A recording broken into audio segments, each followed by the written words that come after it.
my name is Joanne, and I thought that making a video series of this part of my journey might be beneficial to someone in my shoes, or that may be faced with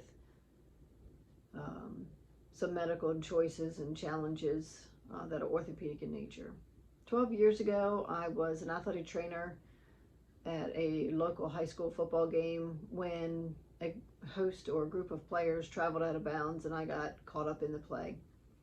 I injured my right leg and hip, and since that time, 12 years ago to today, I've undergone a bunch of surgeries, and I've had a bunch of other treatment, therapies, injections, medication, in an effort to, number one, restore function, and number two, reduce pain. Or number one, reduce pain, number two, restore function. Neither of which have been achieved. It's been 12 years of a journey. Thankfully, in that journey,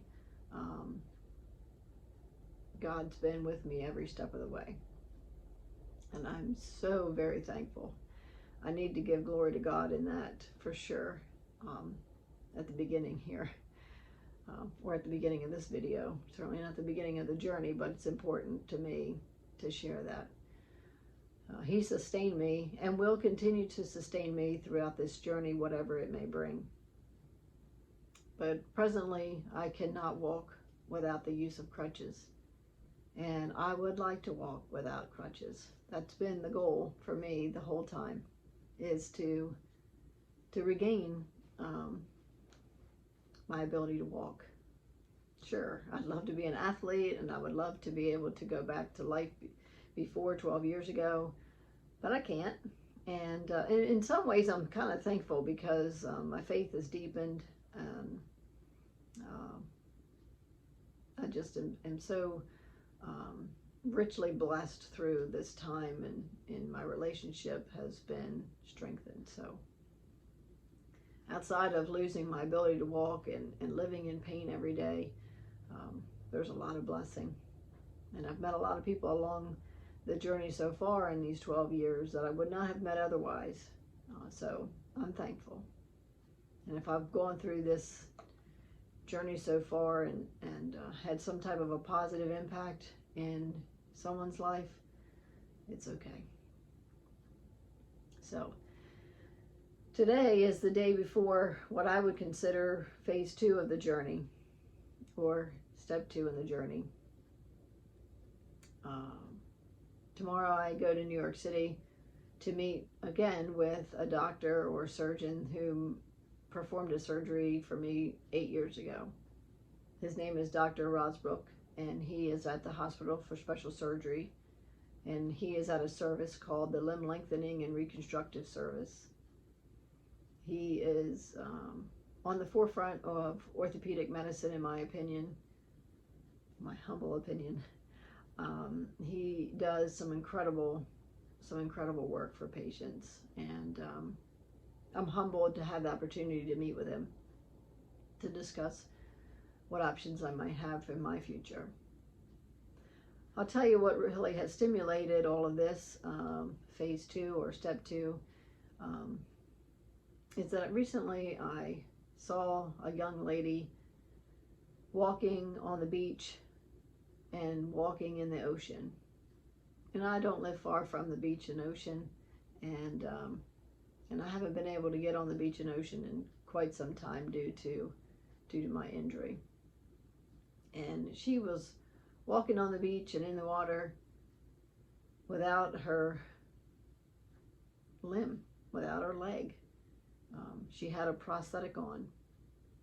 And in my experience as an athletic trainer, number one, I normally dealt with able-bodied people. Not that people that are amputees are not able-bodied, because I don't mean that at all, but typically they have all their limbs, and they are not restricted in that way, if there is such a thing as restricted in that way.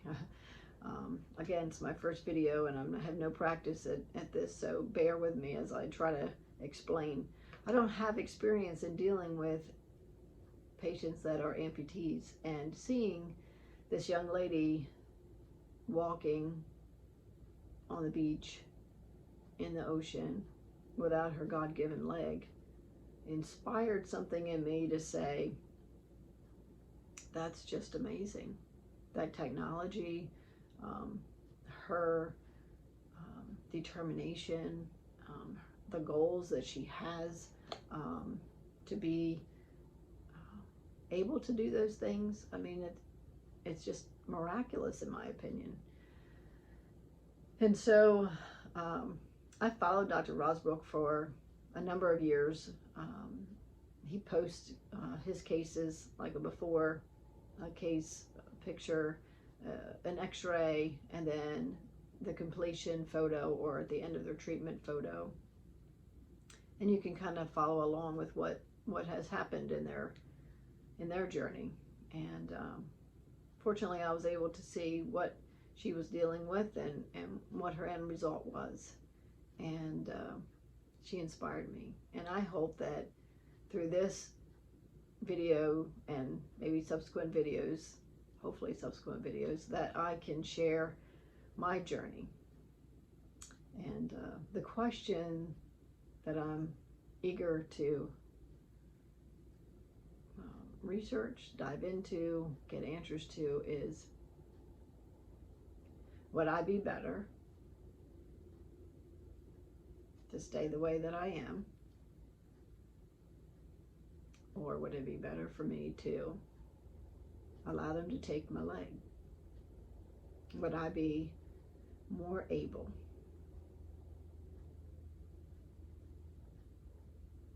I don't know. Tomorrow begins to answer that question when I meet with Dr. Rosbrook. Will I have the answer tomorrow? I'm sure I won't. But I'm going to ask the question.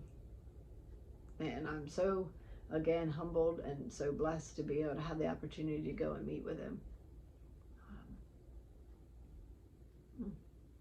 I really don't know the answer to the questions that I have, and so I have to seek them out by somebody who is experienced in this area. And taking my leg, what does that look like? I mean, obviously I know what it looks like, but what does it really mean for me on a day-to-day? What does it mean long-term? What are the risks? What are the benefits? You know, does taking my leg get rid of my pain? Maybe not initially, but will it in the long term? Will it stop the constant decline of my orthopedic health? Right now, in order to sit here looking level, my spine is doing this kind of a thing because I'm sitting on my left leg right here. I'm sitting on my left leg. I'm not sitting on my right leg. I'm kind of like this, but I look like I'm sitting straight because my spine is compensating. And I've been compensating for 12 years to be able to sit upright without causing increased pain, more increased pain. I can't sit for long. I can't sit for long, and I can't really lay for long. I certainly don't lay flat because my hip doesn't straighten and my leg doesn't straighten. So when I stand up with crutches, my spine continually has to be curved in order to stand upright because my knee is bent all the time, and so is my hip. I know that's a lot maybe to even understand in a video, and maybe I'll include some photos so that you can see what I look like when I stand and what I look like when I lay down. And I can't get away from those positions, and I've tried to do the best I can with being as fit, as strong, as thin as I can for these 12 years. But no matter what attempt I make, I am standing on one leg. And my leg and my back, as well as my shoulders, because crutch walking isn't easy on those either, are suffering. And they're going to continue to do so unless something changes. And I believe and I trust that there's something in my future that will help me stop that progression. So, without going on and on and on, which I could do, I'm going to end the video with saying that I plan to document different aspects of this journey to help others who may be suffering with a decision of, do I keep my limb or do I elect to have my limb taken for the betterment of my health long term?